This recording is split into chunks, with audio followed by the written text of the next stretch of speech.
నమస్తే తెలంగాణ ప్రజలారా, నేను మీ అలెగ్జాండర్. ఈరోజు ప్రధానమైన వార్త చూసే ప్రయత్నం చేద్దాం. 7 students expelled from Odisha college hostel over cooking beef complaint.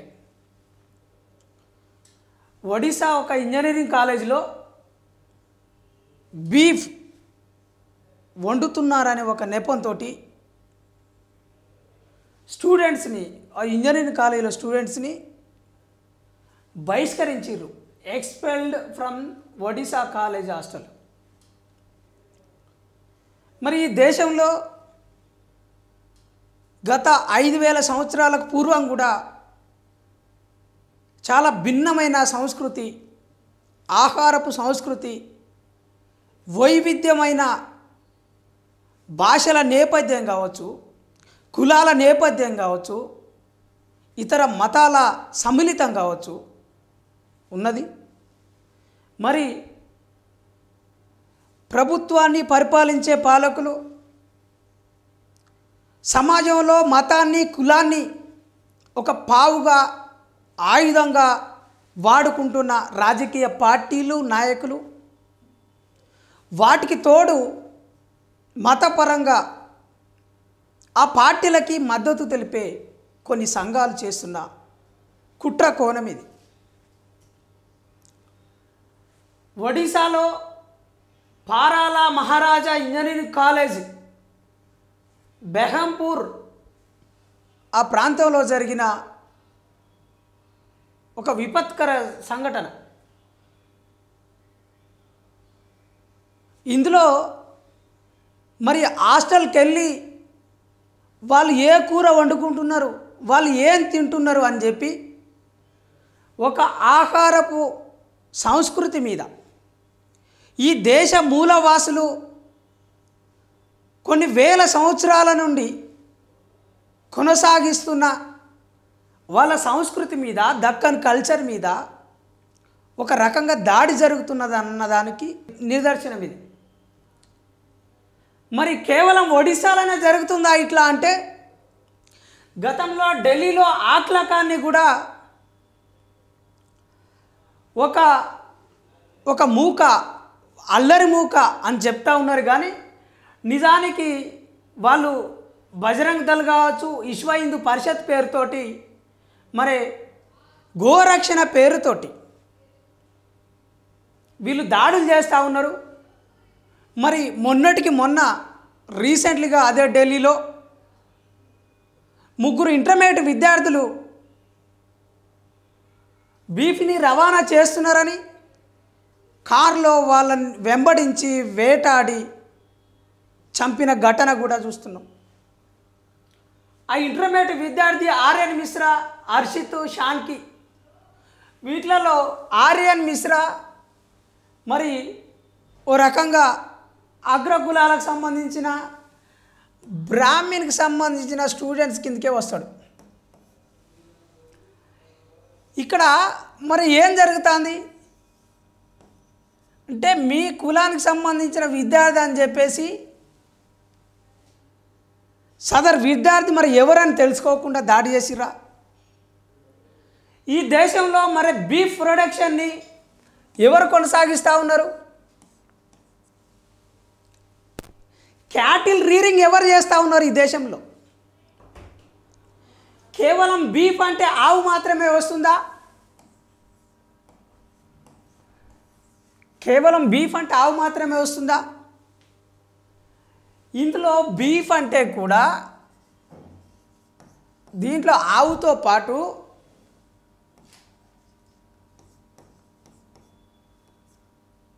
అదే కాకుండా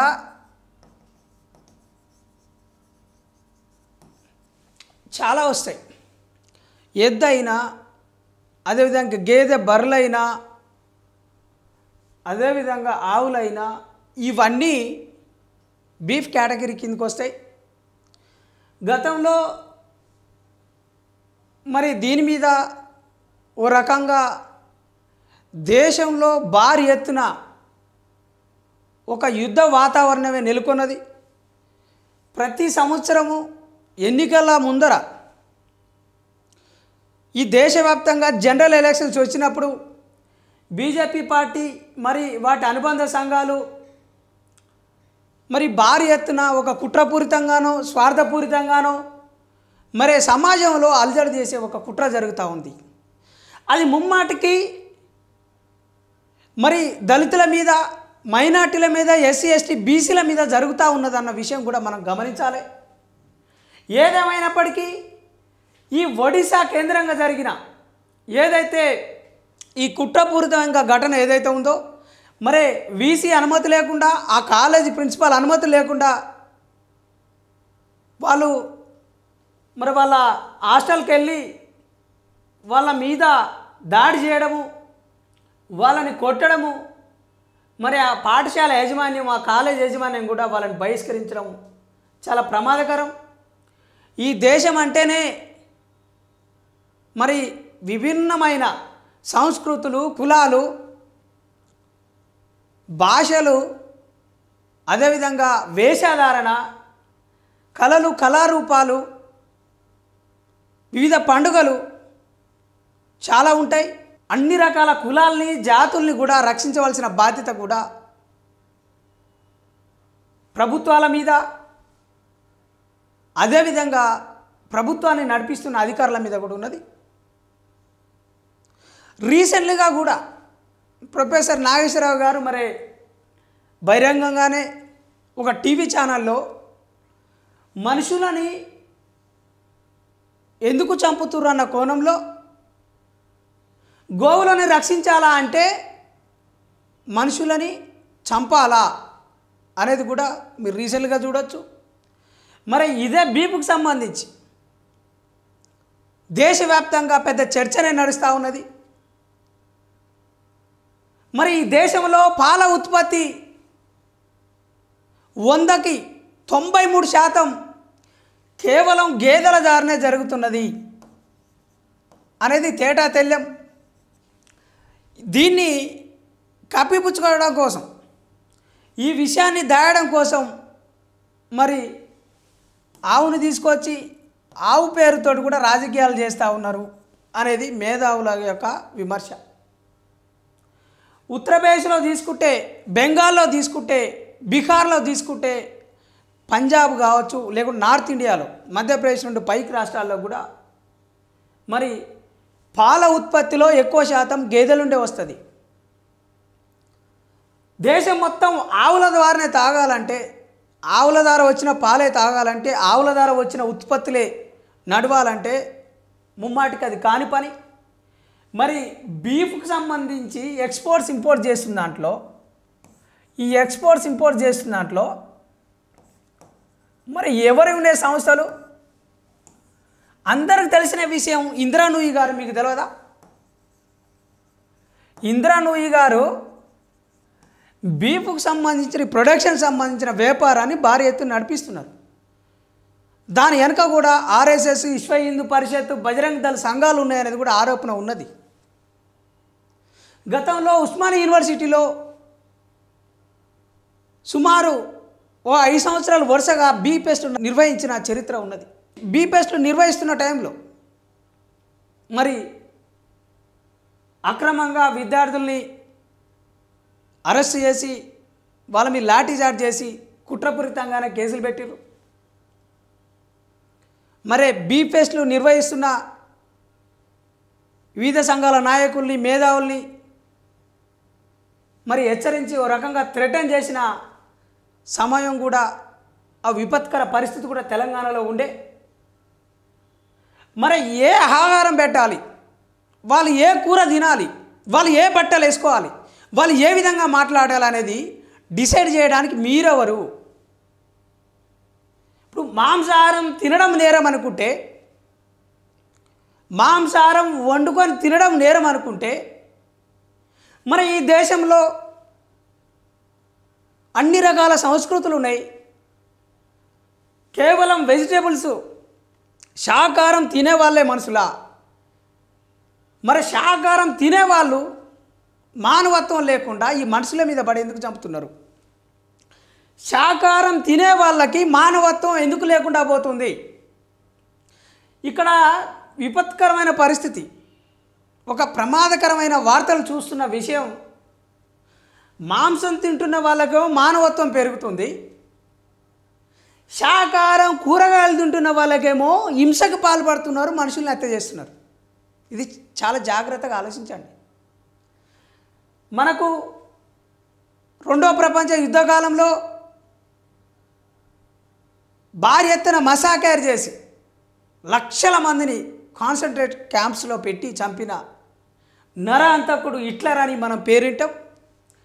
ఈ హిట్లర్ గారు ఏం తినేవాళ్ళు అంటే, హిట్లరు ముమ్మాటికి శాకాహారి.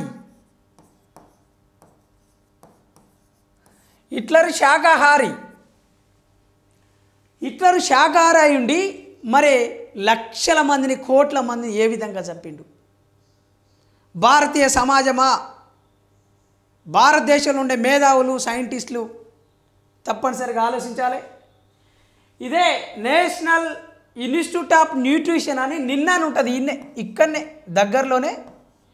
నిన్న అనేది హైదరాబాద్లో తార్నాక దగ్గర ఇఫ్లూ యూనివర్సిటీకి ఆపోజిట్లో ఉంటుంది.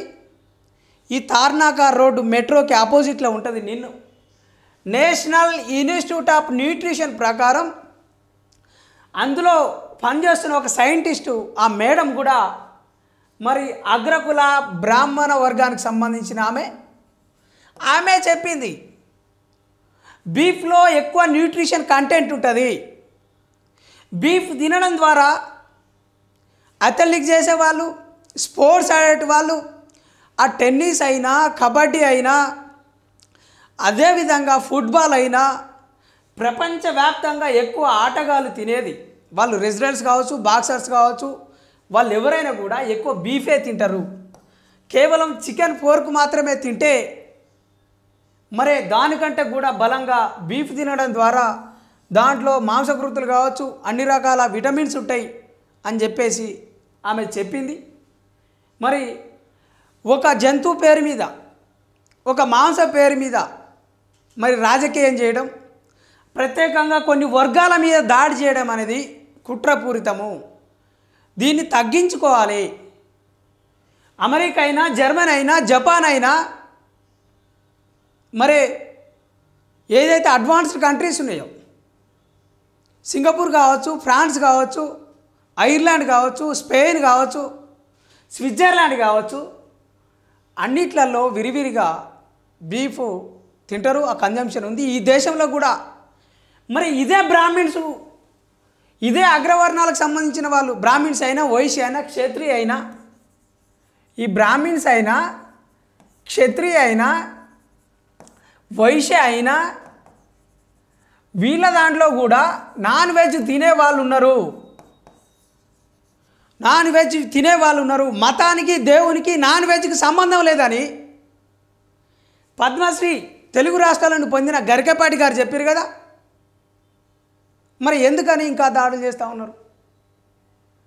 మీకు సంబంధించిన మేధావులు చెప్పలేదా? స్వామి వివేకానంద గారు బహిరంగంగానే చెప్పారు కదా. ఎందుకని ఇట్లా కుట్రపూరితంగా చేస్తూ ఉన్నారు? డాక్టర్ దగ్గరికి పోతే నీకు పలానా టీబీ ఉందనో, డయాబెటీస్ ఉందనో, ఒక ఆరోగ్యపరంగా ఏమన్నా సమస్యలు ఉంటే ఎంబీబీఎస్ డాక్టర్లే రెఫర్ చేస్తారు. ఎంబీబీఎస్ డాక్టర్లే పలానా ఆహారం తీసుకోమని చెప్పేసి వాళ్ళు రెఫర్ చేస్తూ ఉన్నారు. ఈ దేశంలో ముమ్మాటికి కుట్ర జరుగుతూ ఉంది. ఈ దేశంలో మూలవాసులైనటువంటి ఎస్సీ, ఎస్టీ, బీసీ మైనార్టీల మీద కుట్ర జరుగుతూ ఉంది, దాడి జరుగుతూ ఉంది. మరి రాముడు, కృష్ణుడు, మరి వాళ్ళ రహస్యాలకు సంబంధించిన ది రీడిల్ ఆఫ్ రామ అనే పుస్తకంలో డాక్టర్ బిఆర్ అంబేద్కర్ గారు రాసిరు. రామాయణం యథార్థ పరిశీలన అనే దాంట్లో కూడా పెరియార్ వి రామస్వామి నాయకర్ గారు క్లియర్ కట్గా ఏ అధ్యాయంలో, ఏ ఖండంలో, ఆ స్కందాల్లో, ఆ పురాణాల్లో ఎక్కడ ఏ విధంగా ఎవరెవరు తిన్నారు అనేది, ఎవరు మాంసాహారులు, ఎవరు శాకాహారులు అనేది క్లియర్ కట్గా రాసిపెట్టి ఉన్నారు. క్షత్రియ అంశ కలిగిన వాళ్ళు, రాజ కుటుంబీకులు అందరూ మాంసాహారులు అనేది కూడా మనం చూస్తూ ఉన్నాం. మరి ఎందుకని ఈ గత కొంతకాలంగా మాంసం మీద, ఆహారం మీద దాడులు చేసి ఈ దేశ మూలవాసుల్ని చంపే కుట్ర చేస్తూ ఉన్నారు. ప్రజలారా చాలా జాగ్రత్తగా ఉండండి. మీరు తినే తిండి మీద దాడి జరుగుతూ ఉంది, మీరు వేసుకునే బట్టల మీద దాడి జరుగుతూ ఉంది, మీ ఆహారపు సంస్కృతి మీద దాడి జరుగుతూ ఉంది. అయ్యా మీరు దాడులు చేసి మళ్ళీ పోయి మళ్ళీ మీ దాంట్లో కూడా తినేవాళ్ళు ఉన్నారు, మీ దాంట్లో కూడా వ్యాపారాలు చేసేవాళ్ళు ఉన్నారు. లేదర్ లేకుండా మీకు షూ ఎట్లా వస్తుంది? మీకు చాలా క్వాలిటీ మన్నిక కలిగిన బెస్ట్ ప్రోడక్ట్ కావాలంటే ఒక వుడ్లాండ్ పేరుతోటో ఒక లేదర్ పేరుతోటో మీకు బెల్ట్ ఏ విధంగా వస్తుంది?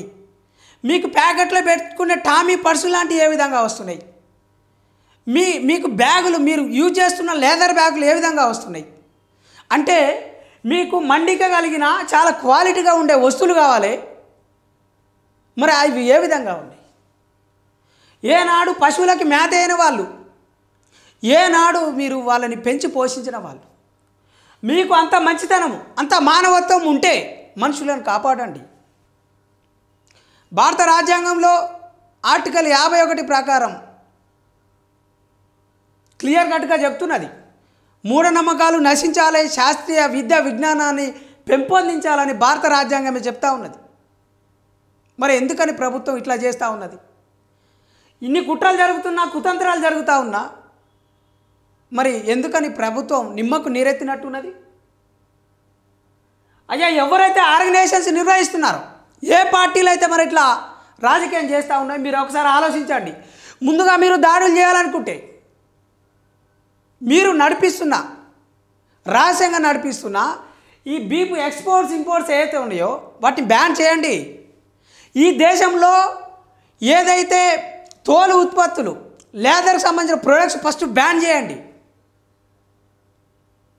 నిజంగా గోవులనైనా గేదెలనైనా ఆవు దూడలనైనా ఎద్దులనైనా రక్షిస్తున్న వాళ్ళు పేదలు, అట్టడుగు దళిత వర్గాలు, ఎస్సీ ఎస్టీ బీసీ మైనార్టీ వర్గాలు, వాటి గడ్డేసే వాళ్ళు, పాలు బితికే వాళ్ళు, రోజు చేలలకి చిలకలకి తీసుకుపోయి మేపుతున్న వాళ్ళు. మీరు గోశాలల పేరుతోటి వందల సంఖ్యలో మరి వాటికి మేత పెట్టకుండా చంపుతున్న వైద్యం ఒక రకం చూస్తూ ఉన్నాం. దయచేసి మిమ్మల్ని వేడుకుంటున్నది ఒకటే, జంతువుల్ని ముమ్మాటికి రక్షిద్దాం. కానీ అవి రోగాలతోటో కాళ్ళు ఇరుగో చేతులు ఇరుగో చనిపోయినప్పుడు వాటిని ఏం చేయాలి, ఏ విధంగా ప్రాసెస్ చేయాలనేది కూడా మీరే నిర్ణయించండి. కానీ ఇట్లా కాలేజీలకి వెళ్ళి హాస్టళ్ళకి వెళ్ళి విద్యార్థుల్ని చంపడము, వాళ్ళ మీద కుట్ర చేయడము నేరము, అది ఘోరము, అది కూడా అనాగరికం అని చెప్పేసి గుర్తించాలి, ప్రభుత్వాలు గుర్తించాలి. ఏదేమైనప్పటికీ ఇది అవమానకరమైన చర్య, అమానుషం. ఇది విపత్కరమైన పరిస్థితి. రాజకీయాల కోసం, మతాల కోసం ఈ విధంగా దాడులు చేయడం మానుకోండి. దయచేసి మానవత్వాన్ని కాపాడే ప్రయత్నం చేయాలని ఎన్ఎన్ మీడియా ద్వారా కోరుకుంటున్నాం. Thank you.